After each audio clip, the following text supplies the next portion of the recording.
You know, when we think about the Mahabharata, our minds usually jump to these huge epic battles, right? But what if I told you one of the most critical moments wasn't a battle at all? It was actually a secret act of sabotage. Today, we're diving into the story of a trap so perfectly designed, it was supposed to be the end of the line for our heroes. And look, this quote just sets the scene perfectly. If Lord Krishna hadn't been clever that night, the Pandavas would have been finished. I mean, just let that sink in. The stakes, they couldn't have been any higher. They were literally one bad night away from being completely wiped out. So that's the big question, isn't it? What was this big secret? This clever move that saved them from certain death? Well, that's exactly the incredible story we're getting into right now. Okay, but before we get to the Great Escape, you really have to understand just how brilliant and, well, evil this trap was. It all starts with Duryodhana's deadly plan.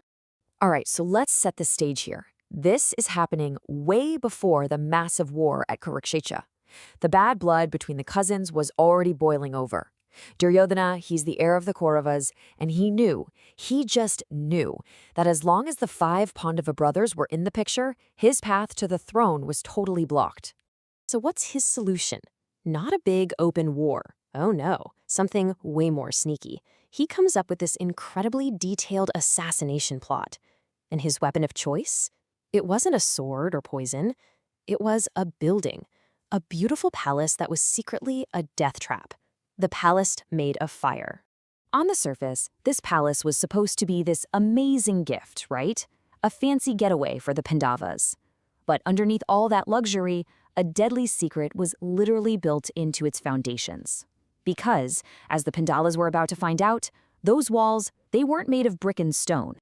And this is where the plan gets truly diabolical. The entire place was built with this cocktail of super flammable stuff. You've got lac, which is a resin that just goes up in flames instantly. Then you've got ghee, clarified butter, which would act like gasoline on a fire. And of course, oil soaking into every piece of wood. So you see, it wasn't a palace at all. It was basically a time bomb waiting for a match. And the goal here was terrifyingly simple. This quote from the source material just sends a chill down your spine, so that a single spark could turn the entire palace into a sea of fire. The idea was total annihilation. No chance of escape. So it was the perfect trap, right?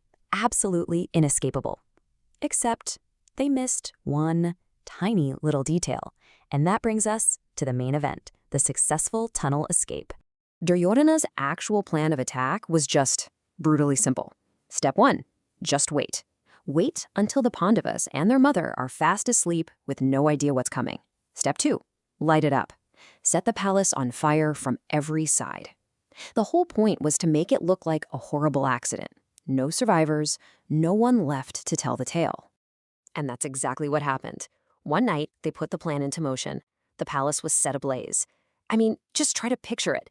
Terrifying flames just shooting up everywhere, swallowing the whole building in what must have felt like seconds. The fire was so intense, so complete, that by the time the sun came up, there was only one possible conclusion for anyone who saw the wreckage. The Pandavas were gone. They had died in the fire. For Duryodhana, it was mission accomplished.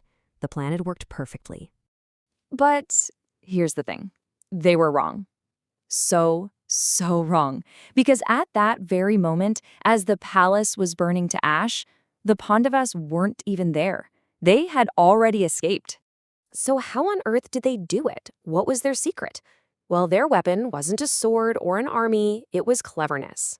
They'd been warned ahead of time by their uncle, Vidura, so they had a miner secretly dig an escape tunnel leading from inside their rooms all the way out into the forest.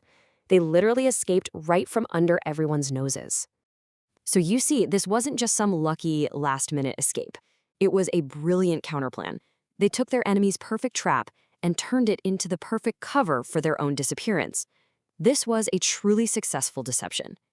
And this is just the genius of it all. You have this huge gap between perception and reality. What did Duryodhana and the whole world think? That the Pandavas burned to death. But what actually happened? They had already slipped away safely through that secret tunnel. It was the ultimate switcheroo, and it gave them the time they desperately needed to hide and regroup. And this whole incredible story of survival leaves us with a really big question, one that kind of hangs over the entire Mahabharata.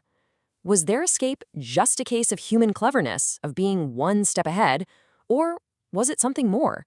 Maybe a sign that a greater destiny was at play, keeping them safe for the epic clash that was still to come.